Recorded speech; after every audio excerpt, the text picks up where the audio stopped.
Hello everyone and welcome to a new video on the ultimate B-side from BJCraft. Today I will give you a short introduction to this biplane designed for F3A and that we have recently added in our website.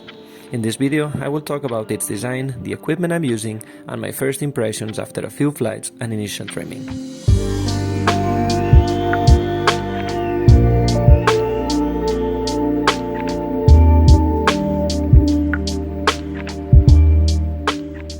The return of biplanes to F3A competitions in recent years has been remarkable, with many top pilots opting for these designs. The original Biside, introduced around 10 years ago, was highly popular, and this new evolution builds on that legacy, incorporating modern design advancements and lessons learned through years of development, testing and competition. I've mentioned that before, but the dedication and effort that BJ Park puts into his projects is amazing. During the F3A World Cup in China, he shared insights into the meticulous testing and precise calculations behind the new Ultimate series, and particularly the Ultimate B-side.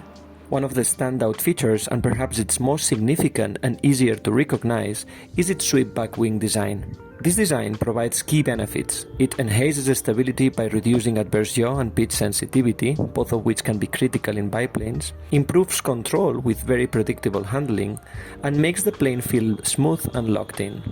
Essentially, the sweep back, if well designed, it can compensate some of the common disadvantages of biplanes. Additionally, the sweep back reduces sensitivity to crosswinds, aids in knife edge maneuvers, and contributes to better stall behavior. By combining the natural lift and responsiveness of a biplane with the advantages of a pronounced sweepback, the Ultimate B-side delivers a wide and versatile flight envelope. The fuselage has also been redesigned with new proportions to better compensate for crosswinds. Its more squared bottom takes full advantage of the entire lateral area, further enhancing knife edge support and stability during demanding maneuvers. The canopy has been carefully designed in combination with the entire tail to provide smooth rudder control.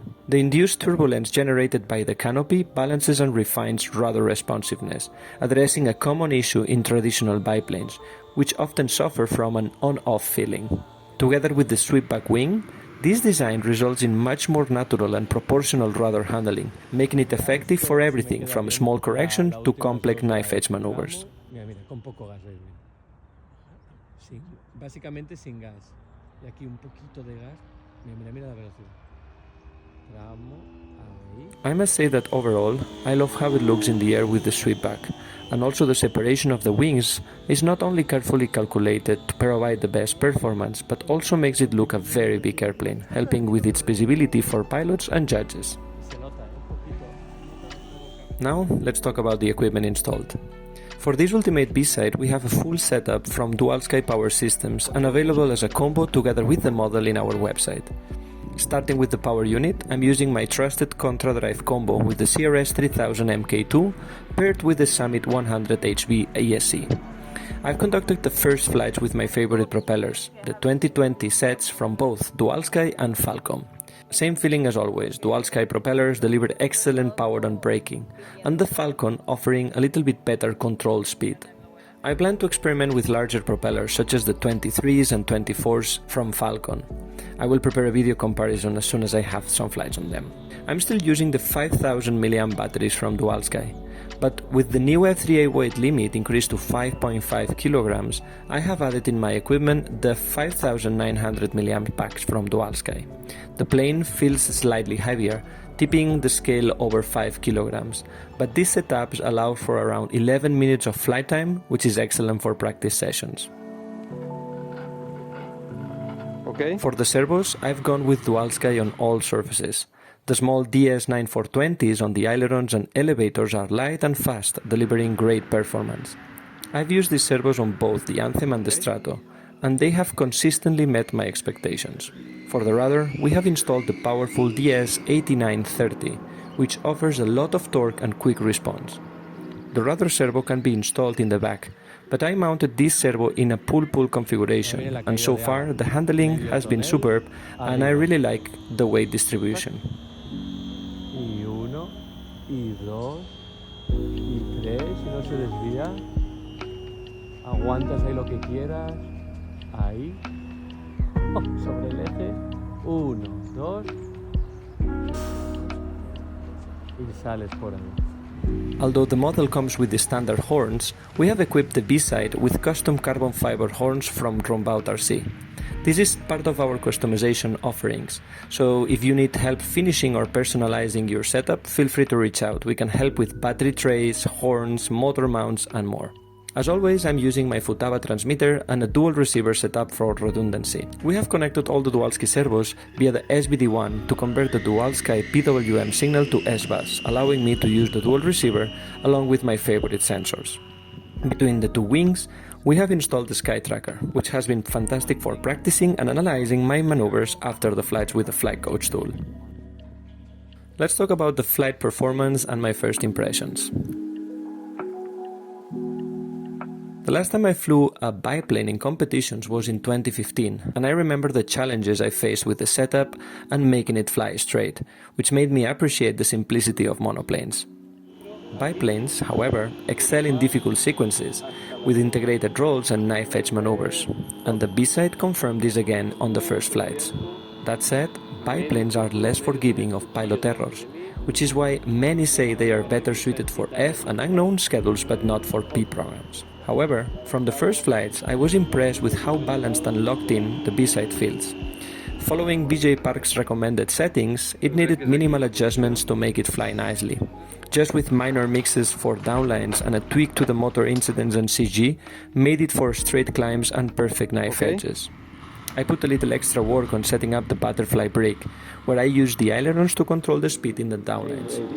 And now just to show you all the braking there, contra and butterfly, so I can mark a line, do the roll, and mark another line, and then easy on the exit. It is not necessary with the contra, but I like to fly at constant slow speed, and that helps me to control better. The Biside is very enjoyable to fly. As many modern F3As, it can perform whatever you can imagine. Although it is responsive, as one would expect from a biplane, it feels very stable and locked during straight and simple lines, which is a key in F3A. You can really mark when changing directions and marking those lines after turns.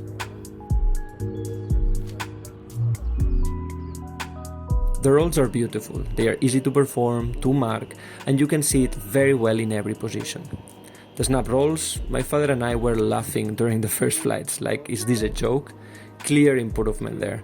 And as you have seen in the previous videos, it does a great job in any position. Single snaps, snaps and a half, negative, at 45 degrees, up lines, it doesn't matter. I can tell you that they are kind of addicting and easy to adjust depending on what kind of snap you like. The rotation is nice, and they are also easy to stop where you want. The spins, the spin entry and rotation are superb.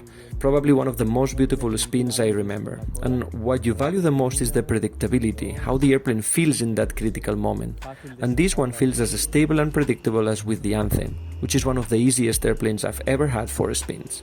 The stall turns, beautiful and easy to stop and rotate over its axis.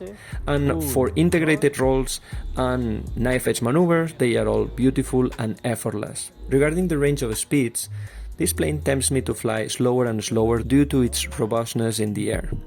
In any case, I've tried both styles, slower and faster, with good behavior in both. It feels with a little bit more drag than the Anthem, which can be advantageous for some pilots as it helps maintain a more controlled speed throughout the entire flight. I'm really looking forward to testing this model in strong windy conditions. BJ Park mentioned that this airplane was designed and flight tested in an area with extremely strong winds, and he considers it one of the best designs for handling such conditions. Many of us tend to think that biplanes perform worse in windy conditions, but when you consider the shadowing effect of the smaller wings and smaller fuselages compared to monoplanes, a well-designed biplane can theoretically perform better.